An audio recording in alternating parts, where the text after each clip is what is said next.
Murud Janjira ST आगारातील अनेक गाड्या नादुरुस्त असून ठिकठिकाणी बंद पडत आहेत. त्यामुळे नागरिकांना विनाकारण मनस्ताप होतोय. नादुरुस्त असलेल्या गाड्या तात्काळ कायमस्वरूपी बंद करण्यासाठी मुरुड शहरातील जनतेचा आक्रोश पाहायला मिळाला. मोठ्या संख्येने लोक तहसील कार्यालयावर आले आणि त्यांनी तहसीलदारांना थेट राज्याचे परिवहन मंत्री यांच्या नावे लेखी निवेदन दिले. मुरुड तहसीलदार आदेश डफळ यांनी निवेदन स्वीकारले.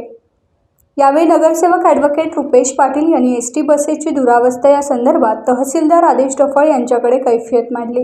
या आंदोलनात नगरसेवक ॲडव्होकेट रुपेश पाटील, ललित जैन, कुणाल सतविडकर, जाहिद फकची, जनार्दन कंधारे, भारत रांजणकर, राजेंद्र कसबजे, अनंत जोशी, सुशील ठाकूर, अजित गुरव, अजित कासार, विशाल कोलवणकर, उमेश भोईर, मॉन्टी दांडेकर, महेश मानकर, स्वप्नील कवळे उपस्थित होते.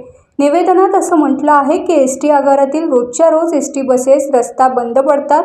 जनतेला अतिशय वाईट दर्जाची सुविधा मुरुडमधील नागरिकांना देण्यात येत असून या बस सेवेसाठी वापरण्यात येणाऱ्या वाहनांची अवस्था पूर्णपणे नादुरुस्त असून सतत काही ना काही विपरीत परिणाम त्याचे दिसून येत आहेत.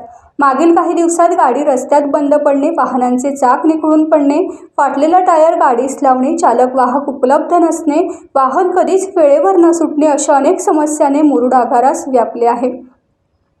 याबाबत समाजातील अनेक नागरिकांनी भेटीगाठी केल्या, बैठका केल्या. त्यासाठी केवळ आश्वासन मिळालेले असून कारवाई मात्र शून्य आहे. कदाचित भविष्यात याचा विपरीत परिणाम म्हणून जनतेमध्ये असंतोष निर्माण होण्याची व सदरचा बिनकामाचा डेपो बंद करण्यासाठी कायदा हातात घेण्याची वेळ जनतेवर येण्याची शक्यता आहे, असा इशारा मुरुड जंजिरातील संतप्त नागरिकांनी दिला. त्यात मुरुड अलिबाग रस्त्याची आधीच दयनीय अवस्था असून त्याकरता होणारा त्रास आणि वेळेचा अपव्यय आपल्याला माहीत आहेच.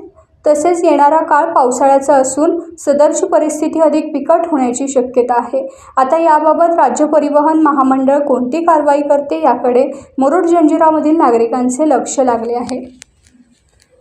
टाइम्स डिजिटलला लाईक करा, शेअर करा, सबस्क्राईब करा आणि बेल आयकॉन दाबायला विसरू नका. Times digital.